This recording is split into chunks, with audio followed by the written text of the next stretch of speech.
Hi, I'm Emily from Motor Match Stoke, and today I'm going to be showing you around this manual Hyundai i10 in red.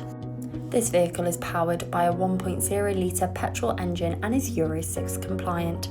This model offers a smooth driving experience. This vehicle stands on these stylish 14-inch steel wheels, complementing the car's exterior perfectly. To ensure the road ahead is fully illuminated, this vehicle benefits from these stylish headlights with halogen daytime running lights, complemented by these stylish rear lights to ensure that you are always visible to other road occupants. Now moving to the rear cabin, we have the stunning two-toned cloth upholstery with your ISOFIX anchor points there, perfect for securing those child seats. Now moving to the vehicle's boot space, your back seats do also fold down at a 60-40 split, supplying you with even more room.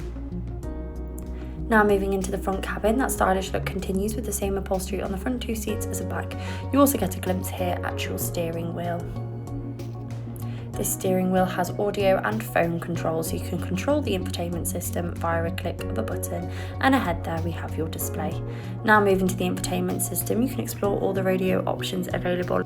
You can also connect your phone via Bluetooth to make and receive those all-important phone calls or to listen to your own music. Moving down, we have your manual air conditioning, which is easy to use, and below that your USB charge port to ensure your device is always charged up. Thank you for watching this presentation on this manual Hyundai i10 in red. If you are interested in this vehicle, please get in touch with our friendly sales team here at Motor Match Stoke.